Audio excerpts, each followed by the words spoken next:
He said my 14 years of hard work were worth a 40% pay cut, effective immediately. I didn't argue. I didn't cry. I handed in my notice and walked away. What he didn't know. I had a plan. 2 weeks later, his office phone wouldn't stop ringing, with clients asking where I'd gone. And that was just the beginning.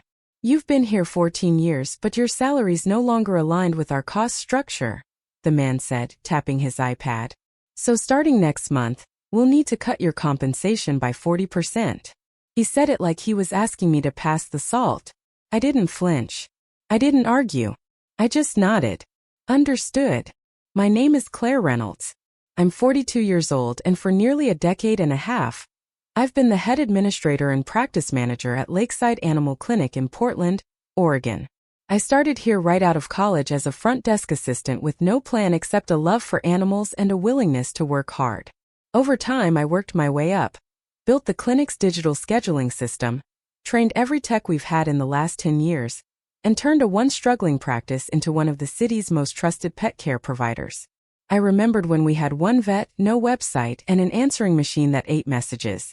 Now we had a full staff, a loyal client base, and appointments booked out weeks in advance.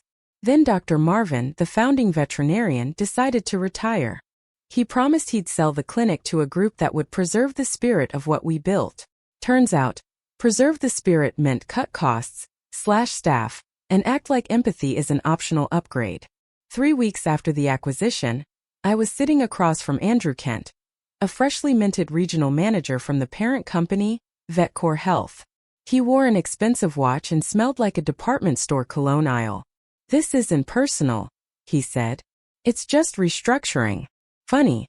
14 years of loyalty, and suddenly I was just another column on a spreadsheet. I appreciate your honesty, I said, rising from the chair. I'll have my decision by Friday. I walked out of his office and into the break room where Ava, our senior vet tech, sat hunched over her coffee. You too? I asked quietly. She looked up, eyes tired. 30% cut. Fewer hours. No benefits. In that moment I knew. This wasn't just about my paycheck. This was about the soul of a place I'd helped build. A place where people cried when we saved their dogs and brought cookies when we had to say goodbye to their cats. I stayed late that night, not to catch up on charts, but to sit quietly in exam room 3, where I'd once bottle-fed a kitten someone left in a shoebox. And that's when the idea came to me, half-baked, terrifying, but suddenly very real. Maybe it was time to build something of my own. I didn't sleep that night. My mind replayed the meeting on a loop. The corporate lingo, the smug smile, the utter disregard for 14 years of dedication. I sat at my kitchen counter, tea growing cold beside me, laptop open, a blank document staring back. By morning I'd made a list titled, Options. One column read, Stay, the other, Leave. Understay. I had 2 bullet points, keep job, and lose self-respect. The leave column grew longer by the minute. The last item I typed, build something better. Later that morning, I pulled into the clinic's lot a few minutes early. The sun hadn't fully risen yet, casting long shadows across the brick facade. For a moment I just sat in the car, staring at the building I once felt proud to walk into. Inside, Valerie greeted me with a half-smile. Morning, she said softly, eyes tired. Maggie's already here. She got a weird email from HR overnight. They're cutting her hours. I nodded. You too. She handed me a printed email. 30% cut in hours. No explanation. Just restructuring. I walked back to my office, suddenly aware of how brittle the air felt. Like something essential had cracked. On my desk, a file had been placed without my knowledge. A note clipped to it. Effective next week, your appointment schedule will be adjusted to accommodate new efficiency metrics. I opened the file and found a revised schedule. Twice as many appointments in half the time. No buffer for emergencies. No time to speak with pet owners. Just numbers. Volume. At lunch I found Thomas in the break room staring at his phone. They want me to push dental packages on every client, he muttered. Even the ones that don't need them. That's insane, I said, dropping into the seat across from him. It's not medicine anymore, he said. It's sales. I couldn't argue. That night I emailed my mentor, Dr. Harrington, The man who'd trained me and sold the practice with good intentions. His reply came swiftly. I had no idea, Jessica. If I could undo it, I would. That same evening, I opened a new document on my laptop. This one was titled, Riverstone Veterinary Clinic Vision. I outlined everything the Oakwood Clinic had once stood for. Compassion, time, trust, care without compromise. Then I started making calls to colleagues, to vendors, to the bank I'd used since college. By midnight, I had 5 meetings lined up and a preliminary list of commercial spaces for lease. Something was shifting, not just in the clinic but inside me. The fear that had paralyzed me after that first meeting was giving way to something else. Conviction. I didn't just want to leave Oakwood. I wanted to create the kind of place where vets could still practice actual care, not just corporate medicine. And if I was going to leap, I was going to do it on my terms. By Friday I was ready. At precisely 9 a.m., I knocked on Brian's door. He looked up from his laptop, clearly not expecting me. Jessica, he said, feigning warmth. You've made your decision? I have, I replied, placing an envelope on his desk. 2 weeks' notice. I'll finish out my shifts, properly transition my patients, and then I'm gone. His mask slipped, just a flicker, but enough to reveal he hadn't thought I'd go through with it. You're walking away. Over a routine adjustment and compensation? No, I said calmly. I'm walking away from everything this clinic is becoming. He leaned back in his chair, already reaching for the resignation letter. We'll have HR prepare your exit documents. I turned to leave but paused. By the way, you might want to check the local commercial listings. One of them's going to look very familiar soon. That afternoon, word spread faster than I'd anticipated. Valerie stopped me in the hallway. Is it true? It is, I nodded. I'm opening my own clinic. She looked around and whispered, You need a receptionist? I smiled. You'd be my first call. Later that day, Maggie caught up with me in the break room. I'm in, she said simply. Whatever you're building, I want to be part of it. By the end of the day, even Thomas had slipped me a note under my office door. Let me know when you're ready. I've had enough of this place too. At home that evening, I spread out architectural plans and lease documents on my kitchen table. The space I'd toured on Riverstone Drive was modest. A former pediatric clinic with good bones and sunlight that poured in through the front windows. It would need cosmetic updates, but the exam rooms were intact and the plumbing worked. It was perfect. I called the leasing agent and told her to prepare the contract. That weekend I worked non-stop. Ordered temporary equipment, finalized paperwork with my lawyer, and arranged for permits. By Sunday evening the pieces were starting to click. I had a name, Riverstone Animal Care, a location, and a skeleton crew of the most loyal colleagues a vet could ask for. What I didn't anticipate was how fast word would spread. On Monday morning as I pulled into Oakwood's lot, Mrs. Peterson was waiting for me outside with Baxter, her aging beagle. Is it true? She asked, her eyes wide with concern. Are you leaving? I hesitated, then nodded. In 2 weeks. But I'll still be practicing. Just not here. Good, she said, relief flooding her voice. Wherever you go, we'll follow. Inside, clients kept pulling me aside. Soft-spoken questions. Reassuring smiles. Gratitude. That day I realized something profound. I wasn't just leaving a job. I was bringing something worth saving back into the world. And I wasn't alone. 2 days later, the break room bulletin board had a surprise. Taped to the center in typical corporate font was a revised service fee schedule. Effective immediately. Vaccinations had jumped by $20, routine exams by $35, and dental cleanings were now nearly $500. Bundled care packages were added for every pet category, complete with tests that frankly weren't necessary. I stood reading the list while sipping bad coffee from a paper cup. Jenna, our newest hire, whispered beside me. They told me to recommend the premium wellness package to everyone today, even for healthy pets. I felt my jaw tighten. Then came the moment that sealed it. Mrs. Whitaker brought in Chairman Meow, her elderly tabby with chronic arthritis. We just run a senior panel on him 2 months ago. It had been clean. But according to the new protocol, I was expected to recommend repeating those tests at a hefty price tag. I don't mind paying for what's needed, Dr. Langdon, Mrs. Whitaker said gently. But this seems excessive. He hasn't had any changes. You're right, I assured her. In my opinion, we can hold off another 4 months unless something new arises. She smiled, visibly relieved. Unfortunately, Brian had been watching. He entered the room just as I was finishing the physical exam. Mrs. Whitaker, I'm Brian Hayes, Regional Manager, he said with that practiced grin. You know, early testing often catches conditions before symptoms arise. We highly recommend the Senior Wellness Bundle today. The look on her face shifted from peace to confusion to discomfort. After a few hesitant nods, she agreed, pressured into an unnecessary $480 panel. After she left, I followed Brian to the hallway. That wasn't right, I told him. He raised an eyebrow. Excuse me. She didn't need that test. I told her that. And you undermined that advice. He crossed his arms. This isn't about your feelings, Jessica. It's about standardized care.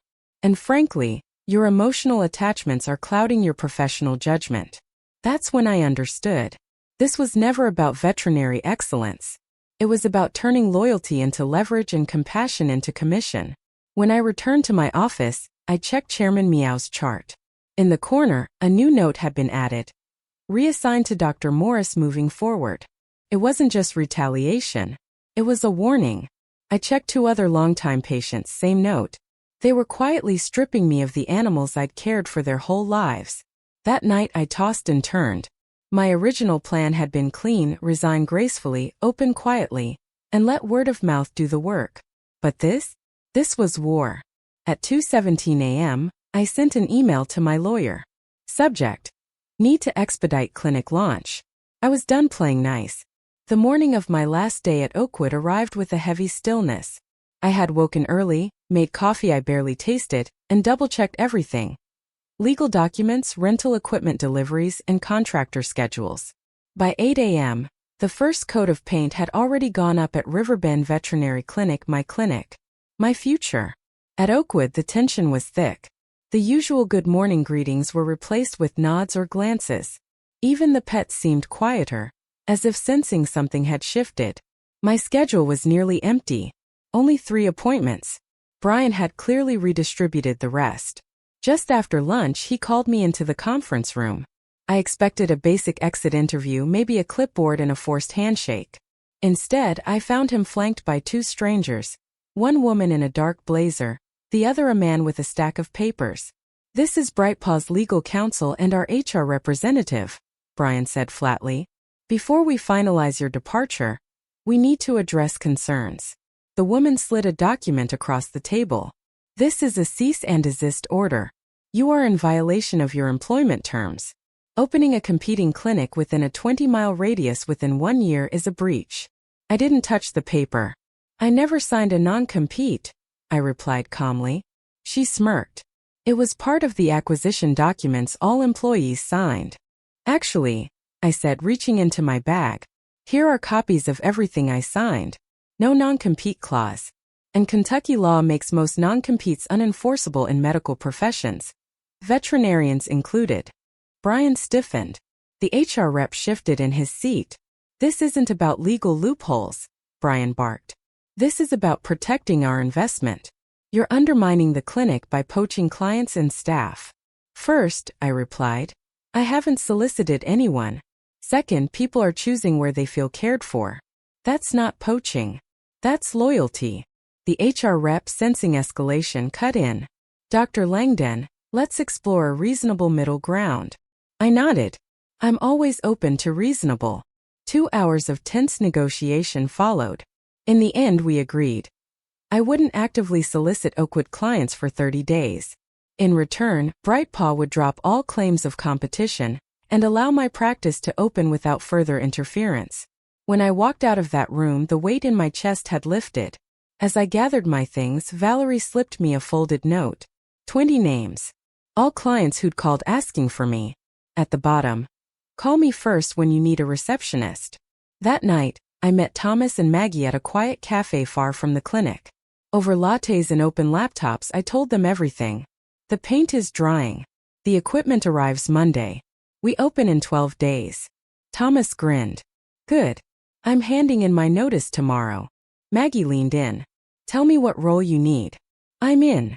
As we finalized staff schedules on the back of napkins, I felt something I hadn't felt in months. Hope. Riverbend wasn't just a clinic. It was a rebellion. And we were ready. 12 days later, Riverbend Veterinary Clinic opened its doors, quietly without banners or balloons. Just a fresh coat of paint, the hum of new equipment, and the warm scent of freshly brewed coffee in the lobby. We had planned for a soft launch, just 10 appointments spaced throughout the day. I'd only reached out to clients whose pets needed urgent follow-up care. Nothing more. But by 8:45 a.m., the small parking lot was full. A line had formed along the sidewalk. Valerie looked out the front window and gave a low whistle. You sure you didn't leak this to the local news? I shook my head stunned. I only called a handful of people. They called the rest, Maggie said, already unlocking the door with a grin. By noon we'd seen over 30 patients. Families showed up with their cats in laundry baskets, their dogs wearing eye Dr. Langdon bandanas. Someone brought homemade muffins.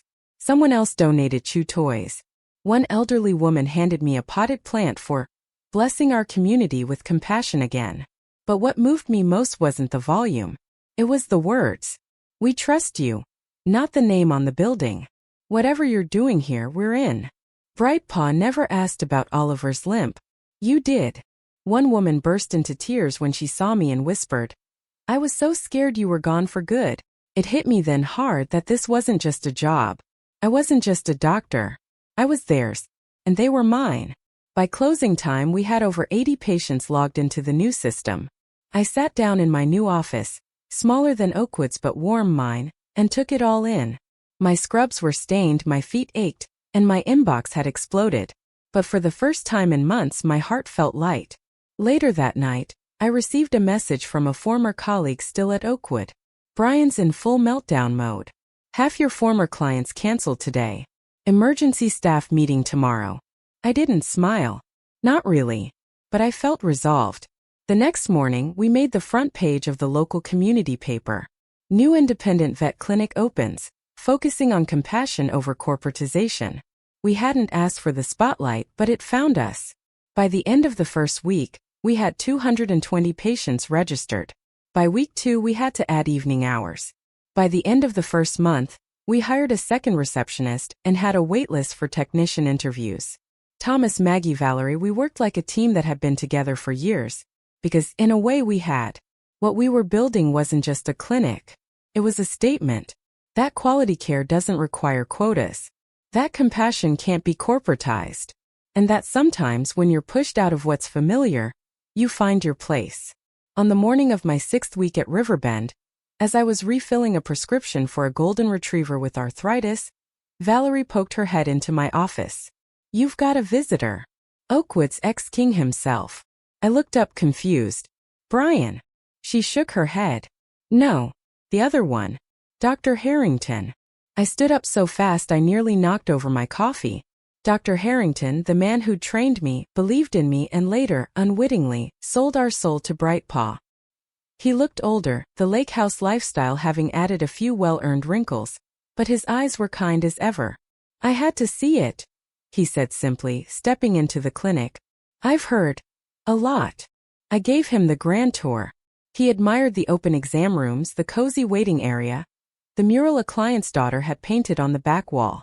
He shook hands with Thomas, who was mid-checkup on a geriatric parrot, and gave Maggie a warm smile when she handed him a homemade cookie from a grateful client. Finally, we returned to my office. He looked around, took it all in, then sat down across from me. I made a mistake, he said, voice low. I shouldn't have sold to Brightpaw. I should have come to you first. I nodded slowly. It all worked out. No, he said, more firmly this time. You made it work out. Don't minimize that. His visit stayed with me all afternoon. It felt like a quiet passing of the torch, one I never expected, but had clearly already been carrying. That evening after we closed, I stayed behind to do paperwork. Valerie had already locked up when an email notification lit up my screen. Subject: Meeting request, Brightpaw, Lexington Region. From Brian Hayes. I almost didn't open it. Jessica, I'd appreciate the opportunity to meet. There have been some shifts in our Lexington strategy, and I'd value your perspective on the evolving veterinary landscape. I read it 3 times, then forwarded it to my lawyer with a single line. You called it. The next morning we crossed the 500 patient mark. Later that week, a mother and daughter walked in with a stray tabby wrapped in a towel. The girl had drawn a picture of the cat and wrote, "Thank you, Dr. Jessica," in pink crayon at the bottom. I taped it to my office door. Clients didn't just follow me. They rooted for me. They believed in a place where pets weren't dollar signs and doctors weren't quotas. Riverbend wasn't just surviving, it was thriving. And the irony? Brightpaw's own market research now listed us as a regional disruptor. I didn't start out to disrupt anything. I just refused to be diminished. Turns out that was enough. 3 months after opening Riverbend, I stood in the break room stirring a mug of tea while Thomas wrestled a Great Dane into a weight harness and Maggie laughed from somewhere in the back, arguing with a supplier about why we didn't need gold-plated surgical scissors.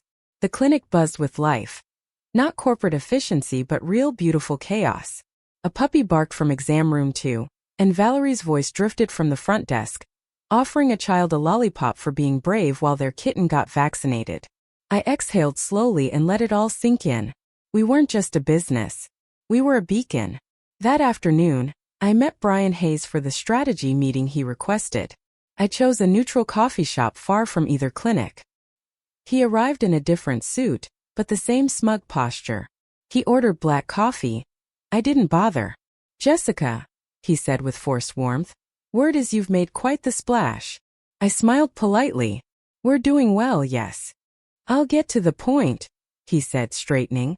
"Brightpaw would like to explore a partnership, perhaps acquisition or at the very least a collaboration." My eyebrows raised before I could stop them. "You're offering to buy me out?" He gave a small laugh. "Think of it more as alignment. Shared resources. Efficiency." I sipped my tea. "Brian," I said, setting my mug down, "you once told me my 14 years of loyalty were worth 60% of my salary. You tried to reduce my value to a spreadsheet." He shifted. "It wasn't personal." "But it was," I interrupted firmly but calmly. "And now the clients you took for granted? They're lined up out my door. Because this place, what we built, it isn't scalable. It's earned." He leaned back, feigning disappointment. "That's unfortunate." "No," I said, standing. "It's integrity." I left him sitting there, coffee untouched. Back at Riverbend that evening, a new client walked in, referred by Valerie's cousin. Their dog had been misdiagnosed at Oakwood, and they wanted a second opinion. "We heard you take the time to listen," the woman said quietly. I knelt to greet the dog, a nervous shepherd mix with wise eyes. "We do," I replied. Later, after the clinic had closed and everyone had gone home, I stood alone at the front desk, flipping through the appointment book. Full for the next 2 weeks. 3 new patients added just that day. I thought of the woman I'd been, hesitant, tired, boxed in by corporate limitations. And now, I was leading a team that believed in purpose over profit. I turned off the lights, the soft hum of the fish tank still glowing in the corner. Riverbend was more than a clinic. It was proof that when someone underestimates you, tries to erase your worth, sometimes the greatest answer isn't revenge or rivalry. It's building better and never looking back.